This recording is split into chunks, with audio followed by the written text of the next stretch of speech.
성도들 제세권 제39장 새로운 시대. 스위스 성전. 1955년 9월 6일 화요일 헬가 마이어는 서베를린행 열차에 올랐다. 그녀와 노이브란덴부르크 지부의 다른 회원들은 테버네클 합창단이 음악회를 하러 베를린에 온다는 사실을 얼마 전에 알게 되었다.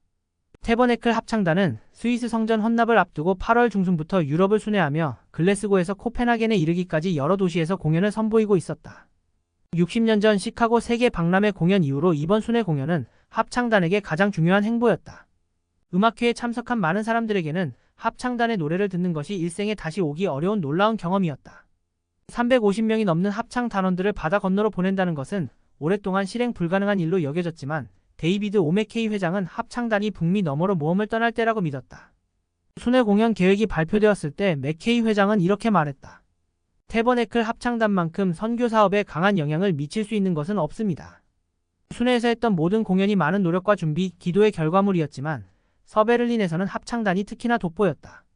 그렇게 많은 사람들로 이루어진 미국인 단체가 독일민주공화국을 통해 서베를린으로 갈 수 있었던 것은 미국과 소련 사이의 고위급 협상이 이루어진 덕분이었다. 합창단이 곧 방문할 것이라는 소식을 들은 헬가와 여러 동독 성도들은 서베를린으로 가기 위한 허가를 받았다. 합창단은 저녁에 유료 청중을 위해 공연할 예정이었지만 낮에는 동독 주민들과 당시 서독에 살고 있는 동독 난민들을 위해 무료 리허설 음악회도 할 계획이었다. 마이어 부부에겐 돈이 많지 않았지만 쿠트가 업을 하고 헬가가 유치원 교사로 일하면서 번 수입은 그녀 혼자 서베를린으로 가서 저녁 음악회 표를 구입할 정도는 되었다. 헬가가 탄 기차가 서베를린에 도착하자 그녀는 역을 나와 오후 무료 음악회가 열리는 넓은 슈너베르크 경기장으로 향했다. 객석은 거의 만석이었지만 그녀는 무대 가까운 곳에서 빈 좌석을 하나 찾을 수 있었다. 헬가와 쿠트는 수많은 저녁을 아이들과 함께 라디오 주위에 옹기종기 모여 앉아 테버네클 합창단의 방송을 들으며 보냈었다. 테버네클 합창단 프로그램이 미국에서 송출된 것이기 때문에 마이어 가족은 길거리에 있는 사람이 우연히 음악을 듣고 신고하지 않도록 음량을 낮게 유지했다. 하지만 오늘만큼은 노래 가사와 음악이 그녀 주변으로 온통 울려 퍼지는 가운데 두려움 없이 들을 수 있었다. 합창단은 독일의 유명 작곡가 바흐, 핸델, 베토벤의 곡으로 공연을 시작했다. 그리고 뒤이어 그들은 사랑받는 후기 성도 찬송가 오 높은 영광 보좌에와 성도들아 두려울 것 없다를 불렀다. 헬가는 영어 가사를 알아듣지 못했지만 기쁨에 찬 합창 단원들의 노랫소리가 공연장을 가득 채우자 가슴이 벅차올랐다. 헬가는 멀리서 온 그들이 자신이 속한 교회의 회원들이라는 것을 마음으로 느꼈다. 몇 시간 후 그녀는 합창단의 저녁 음악회에 참석하기 위해 공연장으로 돌아왔다. 이번에는 공연장 대부분의 좌석이 서독 성도들, 미군들, 정부 관리들로 꽉 차 있었다. 미국의 후원을 받는 서독 방송국인 자유유럽 방송은 동독, 체코슬로바키아, 폴란드 등 중부 및 동부 유럽 공산주의 국가에 거주하는 사람들에게 음악회를 방송하기 위해 행사를 녹음하고 있었다. 다시 한번 헬가는 음악을 들으며 기쁨을 느꼈다. 주님의 영이 헬가를 감쌌고 그녀와 주변 사람들은 하염없이 눈물을 흘렸다. 마치 지상의 천국에 있는 것 같았다. 공연이 끝난 후 합창단은 공연장을 나와 버스에 탑승하기 시작했다. 헬가와 한 무리의 독일 성도들은 그들을 따라 밖으로 나와 우리 다시 만나볼 동안을 불렀다. 그들은 마지막 버스가 시야에서 사라질 때까지 허공에 손수건을 흔들었다. 며칠 후인 1955년 9월 11일 일요일 맥케이 회장이 탄 차가 스위스 베른 외곽의 혼잡한 주차장에 들어섰다. 지난 몇 년 동안 그는 두 유럽 성전의 건축 진척 상황을 멀리서 지켜보았다. 그는 얼마 전 런던에서 성전 기공식을 했고 오늘은 새로 완공된 스위스 성전을 헌납하기 위해 이곳에 왔다. 맥케이 회장은 이 순간이 감격스러웠다. 유럽은 여러 세대에 걸쳐 교회에 힘을 주는 원천이었다. 선지자의 양치는 모두 유럽 땅에서 태어났다. 부친의 가족은 스코틀랜드에서 교회에 가입했으며 모친의 가족은 웨일즈의 초기 개종자들이었다. 이제 유럽 성도들은 그들의 부모와 조부모들이 그랬던 것처럼 성전의 축복을 누리기 위해 대양을 건너지 않아도 될 것이었다. 며칠 동안 베른에는 비가 내렸다. 그러나 오늘 아침에는 푸른 하늘과 햇살이 맥케이 회장을 맞이했다. 단순하면서도 현대적인 성전의 외관이 상록수를 배경으로 두드러져 보였다. 건물은 옅은 미색을 띠고 있었고 일렬로 늘어선 흰색 벽기둥과 높다란 창들이 그 측면을 장식했다. 눈부신 하얀색 하부를 받침대로 삼은 황금빛 첨탑 하나가 황동 현관문 위로 높이 솟아 있었다. 성전 경내에서는 저 멀리 솟아있는 쥐라 산맥과 장엄한 스위스의 알프스가 선명하게 보였다. 맥케이 회장은 정문을 통과하여 성전에 들어갔다. 정문 위로는 독일어 목판 문자로 데스하우스 데스 HERRN 다스하우스 데스 헤른이라고 쓰여 있었다. 주님의 집이라는 뜻이었다. 그 문구가 영어가 아닌 언어로 후기 성도 성전에 쓰인 것은 이번이 처음이었다. 몇 분이 지나 10시가 되자 선지자는 3층 회의장 연단에 섰다. 약 600명의 회중이 그를 바라보고 있었는데 그들 중 절반 이상은 태버네클 합창단 단원들이었다. 성전의 다른 방들에도 900여 명의 사람들이 앉아서 확성기를 통해 모임 진행 상황을 청취하고 있었다. 합창단의 노래와 기도가 끝난 후 맥케이 회장은 참석한 모든 사람을 환영하며 교회의 역대 회장들이 영으로 그곳에 함께하고 있다고 말했다. 그는 그 회장들 중에는 조셉 F. 스미스도 있다고 말했다. 스미스 회장은 반세기 전에 베른에서 언젠가 세계 여러 나라의 성전이 지어질 것이라고 예언했었다. 그 다음으로 얼마 전 스위스 성전의 회장으로 부름받은 세뮤얼 브링허스트가 말씀을 전했다. 그는 성전 부지를 찾을 때 겪었던 어려움을 이야기하고 주님께서 현재의 장소를 찾도록 인도해 주셨음을 간증했다. 뒤이어 사도 에즈라 테프트 벤슨이 말씀했다. 그는 청중에게 자신의 친할머니인 루이자 발리프의 이야기를 들려주었다. 루이자의 부모는 1850년대에 스위스에서 교회에 가입하여 유타로 이주했다. 청소년 시절 아이다호에서 자라면서 에즈라는 가족의 개종 사연과 고국에 대한 자신의 사랑을 자세히 들려주는 할머니의 말씀을 귀담아 들었다. 벤슨 사도는 이렇게 말했다. 확실히 말씀드리건대 저는 스위스를 직접 보기 훨씬 전부터 이 나라를 사랑했습니다. 벤슨 장로는 제2차 세계대전 이후 유럽의 성도들을 위해 자신이 수행한 임무를 이야기하며 빈과 제오봉기에 간 일을 언급했다. 또한 그는 교회가 구호품을 나누어 주도록 도와준 스위스 정부 관리들의 친절에 대해 애정을 담아 추억했다. 벤슨 장로가 자리에 앉아 맥케이 회장이 주님의 집을 헌납하기 위해 다시 연단에 섰다. 오 하나님, 우리의 영원하신 아버지시여. 그는 기도를 시작했다.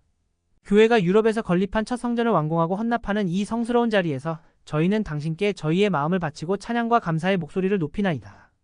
그는 회복된 복음, 현대의 계시, 그리고 수세기 동안 양심에 따라 예배할 권리를 존중해 온 스위스 사람들에 대해 주님께 감사를 드렸다.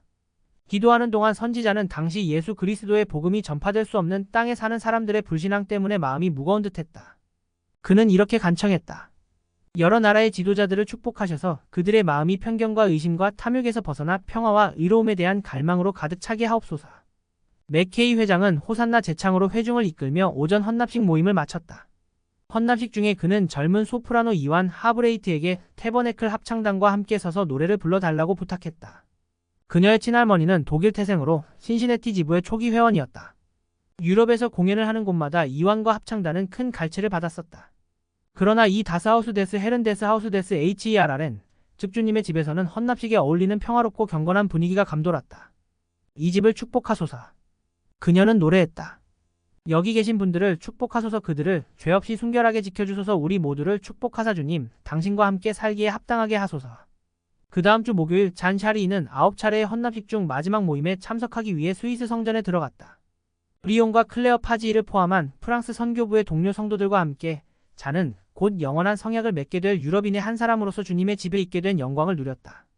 맥케이 회장은 이전에 각 모임에서 했던 것처럼 말씀을 전했다. 잔은 선지자에게 특별한 친밀감을 느꼈다. 1952년 선지자의 유럽 순방 중 파리에서 열린 대회에서 잔은 그를 만난 적이 있었다. 당시 그녀는 교회 회원이 된 지 1년밖에 안 되었고 부모님에게 배척된 아픔이 여전히 생생하던 때였다. 그때 맥케이 회장은 잠시 멈추고서 그녀의 침례와 그 이후의 삶에 대해 물어보았다. 그는 단순히 악수를 한 것이 아니라 할아버지처럼 따뜻한 포옹을 해주었고 그로써 잔은 내면의 혼란을 몰아낼 수 있었다. 맥케이 회장이 성전에 온 프랑스 선교부의 성도들에게 환영사를 전하자 선교부 회장단으로 봉사한 적이 있는 스위스의 오랜 교회 회원 호베어 시몬드가 그의 말을 통역했다. 선지자는 성도들에게 이렇게 말했다. 이 헌납식은 교회 역사에서 한 시대의 획을 그었습니다. 여러 면에서 새로운 시대가 시작된 것입니다. 그런 후 그는 곧 예비의식과 엔다우먼트 의식을 받게 될 사람들에게 말씀을 전했다. 그는 그들이 성전 경험에 담긴 위대한 삶의 원리를 이해할 준비가 되어 있기를 바랐다. 그는 이렇게 말했다. 성전 사업의 영광을 보거나 마음속에 그려보는 것은 그리스도의 일이 신성하다는 간증을 얻는 것과 다소 유사합니다. 어떤 이들은 회복된 복음 진리의 영광을 즉시 알게 됩니다. 또 어떤 이들은 그것을 더 느리게 깨닫습니다. 그렇지만 그들은 결국 분명히 알게 될 것입니다.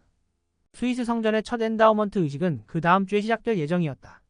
하지만 그 전에 고국으로 돌아가야 하는 성도들이 많다는 것을 알게 된 맥케이 회장은 고든 B 힌클리에게 금요일 아침에 엔다우먼트 의식을 할 수 있도록 고든의 팀이 밤새 준비할 수 있는지 물었다. 금요일 오후 잔은 프랑스어를 사용하는 다른 성도들과 함께 다시 성전으로 왔다. 이날 집행된 처음 두 엔다우먼트 의식은 독일어로 진행되었으며 대부분의 참여자들에게는 엔다우먼트가 새로운 경험이었기 때문에 모든 것이 예상보다 오래 걸렸다. 프랑스어 의식이 시작될 무렵에는 이미 해가 져 있었지만 프랑스어 의식이 끝나면 다른 언어로 진행될 의식들도 아직 남아 있었다. 성전 예배실에서 열린 특별 모임에서 사도 스펜서 W. 킴볼의 말씀을 들은 후 잔과 다른 프랑스 성도들은 예비 의식과 엔다우먼트 의식에 참석했다. 그들은 의식실에서 함께 새로운 프랑스어 성전 영상을 보면서 지구의 창조 아담과 이브의 타락, 예수 그리스도의 속죄에 대해 더 많은 것을 배웠다. 그들은 하나님과 성약을 맺고 현세와 내세에서 큰 축복을 받을 것이라는 약속을 받았다. 잔의 의식이 끝났을 때는 한밤중이었다. 스웨덴, 핀란드, 네덜란드, 덴마크, 노르웨이 성도들도 이어서 엔다우먼트를 받았으며 의식은 토요일 밤늦게까지 쉬지 않고 계속되었다. 성전 의식에 참석한 자는 성전이 언젠가 하나님의 면전으로 들어갈 수 있도록 그녀를 준비시켜줄 신앙과 희망의 장소임을 이해했다. 그리고 비록 지상의 가족은 아직 복음 메시지를 들을 준비가 되지 않았지만 그녀는 성전 축복을 받기 위해 기다리고 있는 돌아가신 조상들을 위해 봉사하기를 열망했다. 아무도 잊히지 않을 거야. 그녀는 생각했다. 고든 B. 힌클리에게는 꽤 긴 일주일이었다. 엔다우먼트 영상이 세관을 통과하자 그는 성전의 영사 및 음향 장비 설치를 감독하고 각 언어의 음향을 영상과 일치시켜 제대로 작동하는지 확인한 뒤 새로운 성전 기술자 한스 루차를 훈련시켰다. 한스는 엔다우먼트를 받은 후에 전임으로 그 일을 맡게 될 것이었다. 고든과 그의 팀은 헌납식이 진행되는 5일 동안은 바쁜 일정에서 벗어나 잠시 휴식을 취했다. 하지만 맥케이 회장이 성전에서 즉시 의식을 시작되기를 바란다고 발표하자마자 그들은 곧바로 다시 일을 시작했다. 금요일 이른 아침부터 고든은 이틀 내내 영사기와 음향 시스템을 작동시키는 데 시간을 보냈다. 잠잘 시간도 없었다. 게다가 베른의 습한 가을 기후 때문에 이미 독감에 걸려있던 고든의 상태는 더욱 악화되었다. 눈물과 콧물이 계속 흘러나오고 머리가 무겁고 온몸이 아팠다. 그렇지만 오랜 시간 동안 계속되는 의식들을 지켜보던 고든은 촬영된 엔다우먼트가 아주 훌륭하게 제 역할을 하고 있다는 것에 놀라워했다. 성전 봉사자들은 여러 나라에서 온 사람들을 수용해야 하는 어려움에도 불구하고 새로운 진행 절차에서 거의 문제를 겪지 않았다. 의식이 진행되는 것을 지켜보면서 고든은 이전의 방식으로 7개 언어의 엔다우먼트를 진행했더라면 얼마나 어려웠을지를 절감했다. 토요일 늦게 마지막 엔다우먼트 의식이 끝났을 때 고든은 기진맥진했다. 그러나 충혈된 눈과 인후통을 넘어서 그는 훨씬 더 중요한 무언가가 마음속에 밀려드는 것을 느꼈다. 베른에 온 이후로 그는 유럽 여러 나라에서 수백 명의 성도들이 성전에 오는 것을 보았다. 그들 중 많은 이가 헌납식에 참석하기 위해 큰 희생을 치렀다. 고든은 그들 중 일부가 매우 가난하다는 것 또한 알 수 있었다. 2차례의 세계대전을 겪으며 가족과 사랑하는 사람들을 잃은 이들도 있었다. 그들은 엔다우먼트를 받고 가족이 영원히 함께 임봉되는 것을 보며 눈물을 흘렸다. 고든은 주님께서 맥케이 회장에게 영감을 주시어 유럽의 남성과 여성들에게 성전 축복을 가져다 주셨다는 것을 그 어느 때보다도 확실히 깨달았다. 그들의 기쁨을 보며 고든은 지난 2년간 긴긴 밤들과 많은 스트레스를 받았던 나날들에 대한 보람을 느꼈다. 동독에 사는 대부분의 성도들처럼 헨리 부르크하트도 성전 헌납식이나 첫 엔다우먼트 의식을 위해 베른에 가지는 못했다. 대신 그는 부모님 집에 다락방을 마련하고 있었는데 그곳은 그가 결혼해서 잉어와 함께 살 방이었다. 정부의 아파트를 신청하긴 했지만 정부가 아파트를 언제 제공해줄지 또는 제공해줄런지는 전혀 알 수 없는 일이었다. 그는 난방이 되지 않는 이 작은 공간에서 되는 대로 지내기로 결정했다. 그는 새 벽지를 바르고 나면 잉아가 이 방을 조금 더 좋아하기를 바랐다. 헨리와 잉아는 약혼하고 9개월 동안 단 몇 번밖에 만나지 못했는데 주로 헨리가 지방부 대회를 위해 베른부르크 근처에 있을 때였다. 두 사람은 10월 29일에 일반 결혼을 할 예정이었고 그 이후에는 최대한 빨리 성전에서 임봉되기로 굳게 다짐했다. 동독 정부가 국민들이 서독으로 들어가는 것을 허용하긴 했지만 헨리와 잉아는 자신들이 함께 국외로 나간다는 사실이 알려진다며 당국에서 그들이 영영 동독을 떠날 것이라 추측할 수도 있었기 때문에 여행 사실을 아무에게도 알리지 않았다. 그들은 서로 다른 도시에서 서독 비자를 받았고 서베를린에 있는 선교부 사무실과 협력하여 스위스 비자를 받았다. 이 계획에 따르면 스위스 비자는 프랑크푸르트에 있는 서독 선교부 사무실로 보내질 것이었다. 그 서류가 도착하지 않으면 그들 부부는 임봉되지 못한 채 동독으로 돌아가야 했다.